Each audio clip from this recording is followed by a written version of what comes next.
오늘은 남들이 가지 않는 길을 독특한 길을 가고 있는 청년을 한 분 또 모셨습니다. 간단히 자기소개 한번 해주실까요? 네. 안녕하세요. 저는 한국인 최초로 미얀마 양곤대학교 박사과정 오리엔탈학과에서 공부하고 있는 최재희라고 합니다. 네. 잘 부탁드립니다. 미얀마의 최초의 한국인 박사과정. 네. 아무도 없었어요. 네, 양곤대학교에서는 제가 최초로 박사과정을 하고 미얀마의 그럼 다른 대학은? 다른 대학도 없는 걸로 제가 현재까지는 알고 있습니다. 우리가 코로나 전에 여행을 다녀보면 한국 사람이 없는 데가 없고 네. 한국 사람이 안 가는 데가 없는데 네. 미얀마에는 왜 그동안 그 박사과정에 학생들이 없었을까요? 1988년부터 미얀마가 민주화 운동이 시작이 되면서요. 이제 한 학교가 20년 넘게 거의 폐교가 돼 있어가지고. 폐교가 네, 돼 그 있었어. 전까지는 이제 박사과정 학생이 들어가기도 힘들고 이제 외국인은 받아주지도 않았습니다. 받아주지도 않았고. 네. 학부에는 좀 있어요? 학부에는 뭐 교환학생도 있었고 석사과정 하시는 분들은 있었는데 음. 박사과정은 제가 처음입니다. 이제 앞으로는 좀 나오겠네요. 네. 그 어쨌든 박사과정은 이제 이렇게 그대로만 이제 진행이 되면 1호가 되겠네요. 미얀마에서. 네, 이제 박사과정은. 3년 정도 뒤면. 네.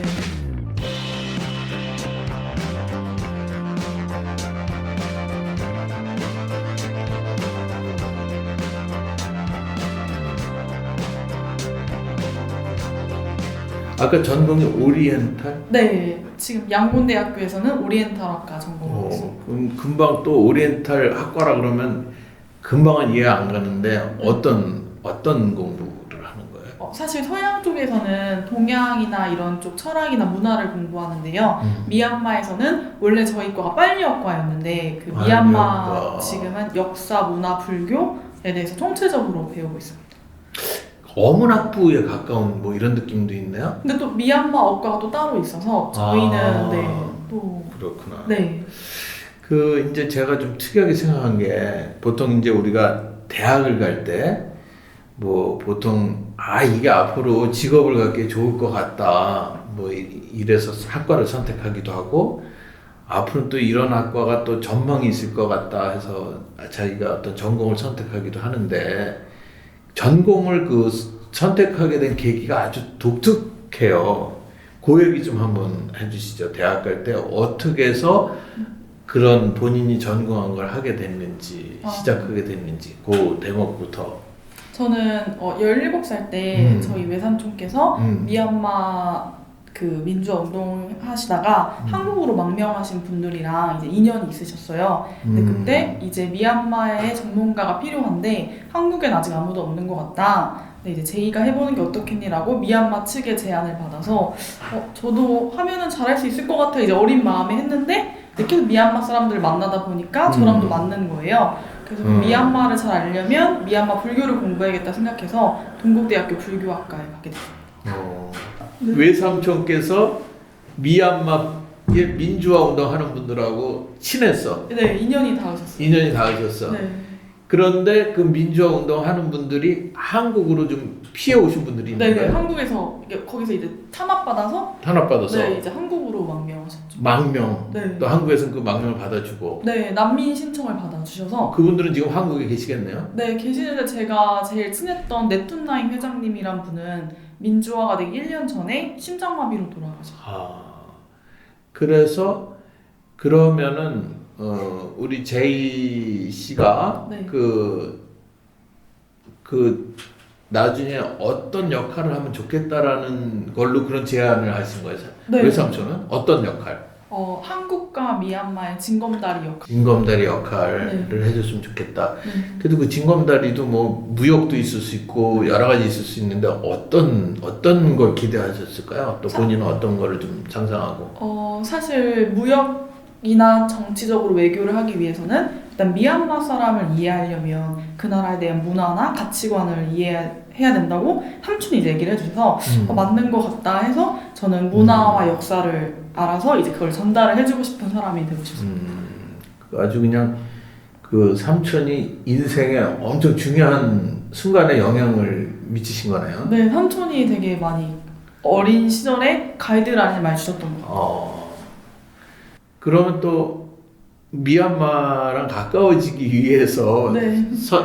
선택한 전공이라고 하지만 불교가 또 마음에 들어야 되잖아. 불교를 전공했으니까요. 아, 네. 불교는 응. 제가 이걸 또 얘기를 하면 또 깜짝 놀라실 것 같아요. 응. 초등학교 4학년 때 비구니 스님이 되고 싶어서 사실은 네, 부모님한테 출가를 하고 싶다. 4학년 때. 네, 근데 부모님은 그냥 어린애가 음. 그냥 인간극장에 나오는 동자승들 이런 얘기 보고 그냥 헛소리 하나보다 했는데 제가 1년 동안 부처님 사진을 오려서参배를 했다고 하더라고요. 근데 전 그게 왜 그런지 기억이 안 나요. 기억이 안 나. 네. 그래서 저는 야, 이게 전생의 업이구나. 네, 그래서 그게 그냥 자연스럽게 미얀마랑도 자연스럽게 이어졌던 거. 그럼 그 대학 때도 미얀마에 좀 이렇게 왔다 갔다 한 적이 있어요? 1년에 2번씩은 왔다. 2번씩. 네. 가서 뭐 한 거야? 봉사활동 하기도 봉사활동. 하고. 네. 그러고선 또 석사과정을 갔어요? 네, 왜냐면 미얀마가 민주화가 안 됐어서 이제 유학을 가기 위해서 이제 한국에서 좀 더 학업을 하자라는 의미로 석사가. 그때는 석사를 미얀마에서 하기는 좀 어려웠어요? 네, 미얀마 민주화가 2015년도 11월에 됐는데 이제 제가 석사를 진행할 때는 이제 민주화가 되지 않아서. 되지 않았어. 네. 근데 이제 석사 마쳤을 때쯤에는 이제 박사과정으로 갈 만한 이제 환경이 된 거예요. 네. 그래서 그 전공을 이제 미얀마에서 하면서 어쨌든 미얀마와 한국이 좀 교류하는데 뭔가 한 발짝 더 간 거예요. 저는 가고 있다고 가고 생각합니다. 있다고. 그걸 약간 뭐 구체적인 어떤 활동으로 아직 시작한 건 없어요. 첫 번째로는 제가 칼럼을 1년 동안 지금 연재를 해서 어디에? 현대불교 신문에 이제 미얀마 일상생활 속에 이제 얼마나 불교가 녹아들어 있는지, 왜 미얀마를 상대하기 위해서는 불교를 알아야 되는지에 대해서 제가 1년 동안 연재를 해서 지금 어제 마감하고 왔습니다. 어쨌든 지금까지 보면 미얀마에 대한 한국에서 몇 안 되는 전문가 그룹에 속하겠네요. 되기 위해서 노력하고 되기 위해서. 있습니다.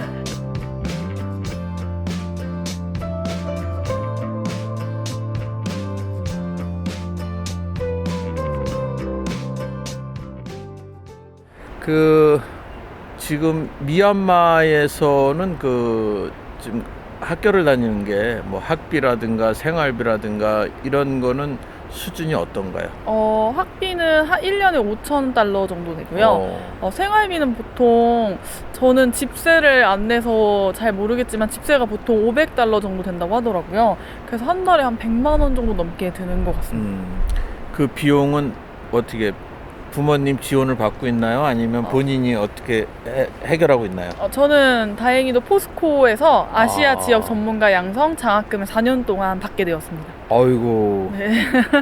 축하도 드리면서 그런 제도가 있군요. 네, 있었는데 제가 받고 나서는 없어졌더라고요. 또 없어졌어요. 네. 운이 정말 좋았던 것 같습니다. 그러네요. 네. 지금 코로나 때문에 잠시 한국에 있는 거죠? 네, 잠시 한국에 있습니다. 그럼 언제 다시 돌아가서 학교를 다니게 되나요? 저는 2021년 한 5월이나 6월쯤에 이제 들어갈 걸로 예상을 하고 있는데요. 아무래도 코로나가 좀 심해지면 좀 더 늦춰질 것 같아요. 네. 생각대로라면 앞으로 한 4, 5개월 후에는 다시 미얀마로 돌아가시겠네요? 네, 너무 돌아가고 싶습니다. 그 남들이 가지 않는 길을 지금 가고 있는데 네. 미얀마를 선택하고 거기서 박사과정을 지금 밟고 있고 네.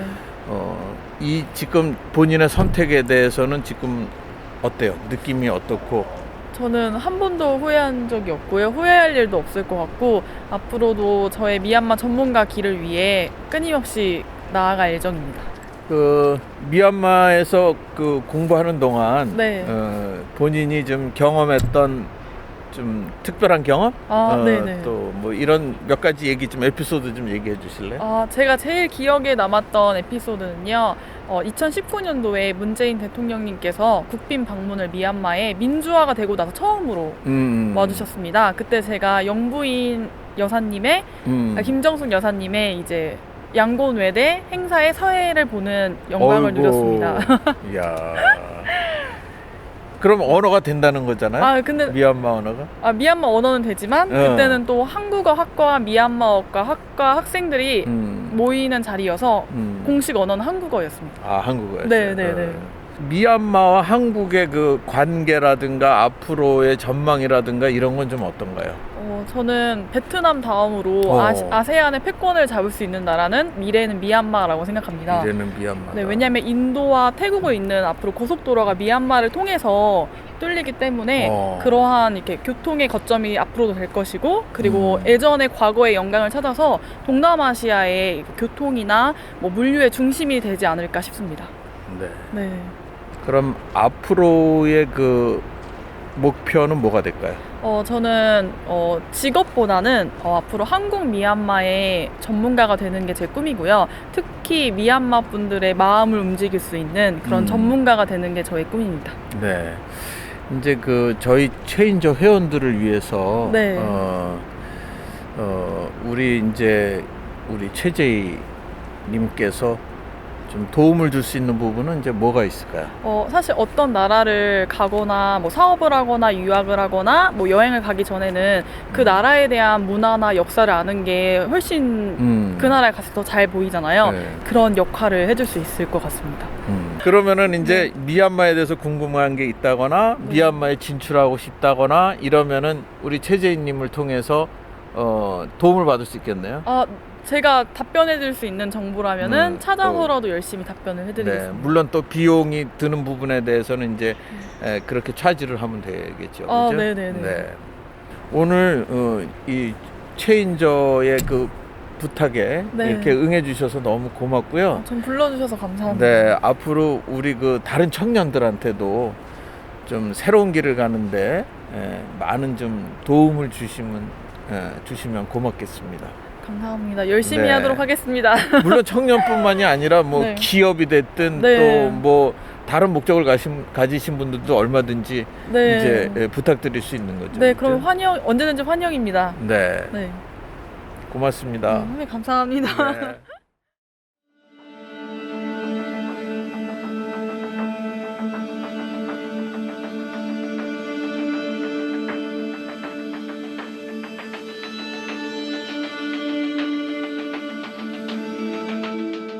변화가 심한 세상이라고 그러고 뭐 정말 어제와 오늘이 다르다 그러더니 그 미얀마에 대한 아주 그냥 좋은 얘기 한 지가 얼마 안 됐는데 네, 맞아요. 그 사이에 무슨 큰일이 일어났어 미얀마에는요.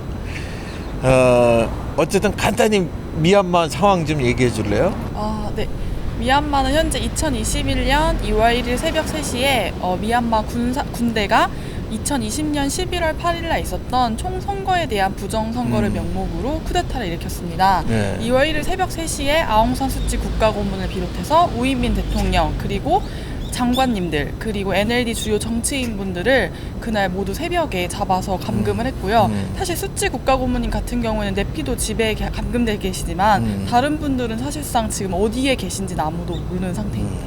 근데 지금 이번에 일어난 사태는 참 굉장히 그 우리에게 익숙한 미얀마의 모습이기도 해요. 네, 맞아요. 좀 뭐라 그럴까 데자뷰? 맞아요. 뭔가 자꾸 되풀이되고 있는 그런 느낌인데 원인이 어디에 있는 거예요?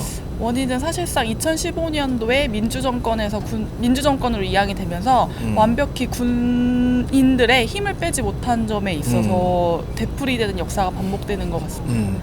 그런데 뭐 제가 미얀마 역사에 대해서 잘 알지는 못하지만 그냥 간단한 상식으로 거기는 이제 영국에서 독립한 뒤에 이제 어쨌든 총선이 있었죠. 네. 거기서 이제 아웅산 대통령이라고 해야 되나요? 네. 그분이 선출이 됐었고. 네. 근데 독립이 되기 1년 전에 암살당하셨습니다. 그렇죠. 네. 그러고 나서 이제 군부가 들어서면서 지금 현재 가지고 있는 헌법 자체가 국회의원의 예를 들면 우리나라로 얘기하면 국회의원의 4분의 1은 군부에서 계속 가져가야 되고 네. 또 뭔가 헌법을 바꾸려면 뭐 3분의 2 정도 무슨 찬성이 있어야 되고 뭐 이런 바꿀 수 없는 헌법 자체가 이런 구조로 맞습니까? 네. 네. 선생님께서 말씀해 주신 게 맞습니다. 네. 그러면 과연 이 사태를 앞으로도 어떻게 바꿀 가능성이 있어요? 사실상 이번에 민중들이 들고 일어선 그 군부에 반대하는 시위가 정말 국민들의 힘으로 군부를 끌어내린 다음에 이제 헌법을 개정하는 헌법을 개정해야 돼. 그 방법 프로세스를 거치지 않는 한 이 문제는 계속 되풀이 된다고 생각합니다. 그렇죠. 지금의 전망은 어떻습니까? 지금의 전망은 사실상 시민들은 이제 내 목숨조차 아깝지 않다라는 결의에 찬 의지로 매일매일 나오고 있고요. 사실상 어제도 새벽 2시까지 학생들이 갇혀서 1000명 정도가 산자옹이란 타운십에 갇혀 나오지 못하는 불상사가 발생했습니다. 하지만 그래도 계속 페이스북에 내가 오늘 잡혀가면은 내일은 미얀마 친구들 8명이 나와달라라는 페이스북에 글을 올리면서 우린 물러서지 않겠다라는 입장을 표명하고 있고요. 앞으로 이런 시기가 계속되고 국제사회가 협력을 해준다면 조금 미얀마의 민주화가 밟지 않을까 싶습니다. 그 지금 뭐 시민들이 지지하고 한때 또 대통령으로 선출됐던 그 아웅산 수치 여사를 우리 국민들도 많이 알고 계신데 네. 그분이 이제 아까 말씀한 아웅산 장군의 따님인 네. 거죠. 그러면 지금 현재 그 미얀마의 사태가 뭐 우리나라 입장에서 해석이라 그럴까? 어떻게 우리는 봐줘야 되나요? 또 우리는 어떤 역할을 좀 해줘야 될까요? 사실상 저는 1980년도에 있었던 광주 민주화 운동의 목소리가 사실상 현재 미얀마 전역에 퍼지고 있다고 한국 국민분들께서는 생각해 주시면 생각해 주시면 감사하겠습니다. 그 사실상 그분들이 현재도 임을 위한 행진곡을 미얀마 전 지역에서 부르면서 사실상 쿠데타에 반대하는 시위를 함께하고 있고요. 저희가 겪어서 그때 얼마나 국제사회에 도움이 절실했는지 그리고 그런 점들을 상기하셔서 미얀마 사태를 바라봐 주시면 감사하겠습니다.